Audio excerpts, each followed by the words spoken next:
film had its own creative achievement for me as an artist. Outstanding.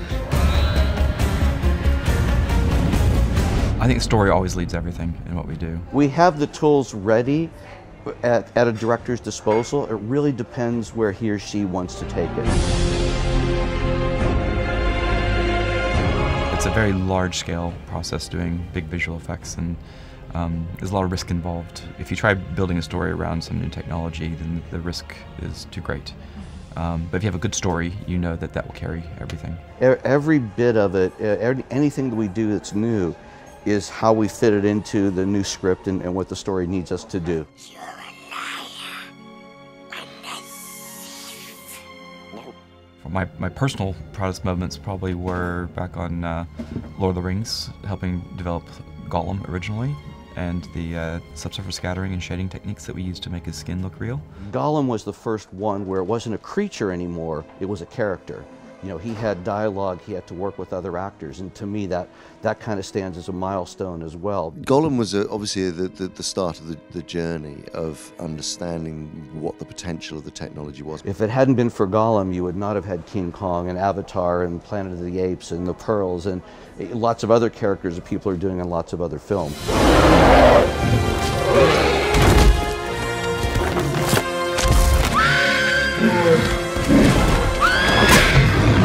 At the end of Lord of the Rings, Peter Jackson asked me to play King Kong, and that was the epiphany moment, because it was, hold on a minute, that, you know, I've been able to play this hobbit, this 3.5 foot high hobbit, and now I'm going to be asked to play a 25-foot gorilla, and I just thought this was the moment where I realized that stereotyping or typecasting as an actor was over. We tried to cast him as a real gorilla, and real gorillas are actually big, you know, social creatures who can be quite gentle, or not if you piss them off. So this is how we wanted to play the character, and also a sadness because we wanted to say he was the last of his kind. And so you really, we worked on the emotional connection between King Kong and, you know, Naomi's character, Naomi Watts. That showed, you know, the emotional, the loss, like he had nothing left, and he bonded with this character who went out of her way to basically save her own life by entertaining him. So that's like every actor understands that. It's like, it's, you know, you succeed or you die.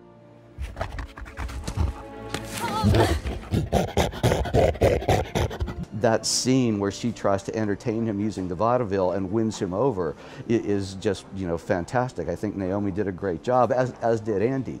And that connection is really what we were after. The concept is to drive these remotely controlled bodies called avatars. They're grown from human DNA mixed with DNA of the natives. We kept talking to Jim about what we were doing. He knew we did Gollum. He knew we were, you know, creating this jungle for King Kong. He knew we were doing the character. So about 6 weeks before we finished, I got a call from John Landau, which is Jim's producer, and he goes, "Jim's had this script that's been sitting around for 10 years. Can you read it and see if you guys think you can do this now?" And it was the original draft for Avatar, and I just read it and I loved it. I just said, we have to do this now. It's such a great, it would make such a great film. It combined a lot of what we had learned about character in the first two films. You had a character like Gollum who could talk. You had a character like, you know, King Kong who had all the emotional beats. We were learning more and more about doing performance capture, especially facial capture. We learned how to create, you know, environments like jungles. And we looked at putting this all together in a movie that was mostly just about that. Don't thank. You don't thank for this. This is sad. The world itself had kind of a magical quality, but it was very familiar because it was based on, you know, Jim's experience of deep sea diving. A lot of what you see on the planet is what he would see under the water. So it was familiar, yet it also had a magical quality. And I think that is a big part of its success, is it's very much grounded in the human experience, but it takes us someplace where I think we'd all like to be. Thanks. I'm Tintin, by the way. Haddock. Archibald Haddock. My proudest moment, it was actually Tintin, where I helped create the opening sequence. So that was quite different than visual effects. So it was just something that tied me closer to what I learned in school initially, which was classical animation. That hit a little bit closer to home for me. I have taken back what you stole. You will take nothing from me, dwarf. With Smog, a lot of it was again about the performance. It was about finding his personality. And what we eventually settled on, again working with Peter Jackson, we tried different things with Benedict's performance.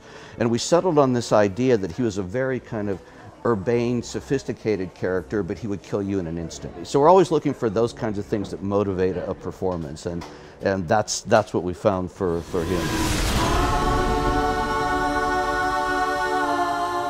Home sweet home.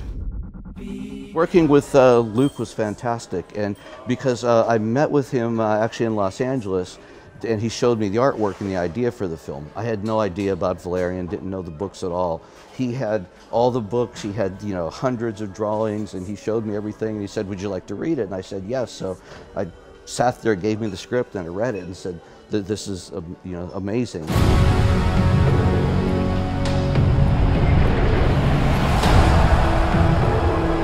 The world itself is a totally unique and original look into the future, 3,000 years in the future with cities on wheels. I mean, we've never seen that before. It's very complex doing organic creatures, but it's much more in our comfort zone. But doing large-scale mechanical things is a whole different set of challenges. And for animation, like you're saying, maintaining weight on something's mechanical is just it's a whole different approach. The man who controls this controls the world. You can do anything now. I mean, anything that you imagine, anything you shut your eyes, you imagine whatever, that's perfectly possible. I mean, I guess the real evolution is going to be time and cost. It's going to be, because right now doing these sorts of movies is every shot's very expensive. If our producer says, "Can you do this?" we say, "Well, give us enough money, enough time, sure we can." It's very labor intensive, and most of the developments in the future are going to be making it less labor intensive. Because I think we feel like we can achieve almost anything visually that we want to at this point. Yeah, we're at the point where everything that you imagine can be put on a screen, so the evolution is going to be just speed, cost, cheaper, more convenient, to the point that probably in a few years, kids will be able to do this on their computer at home.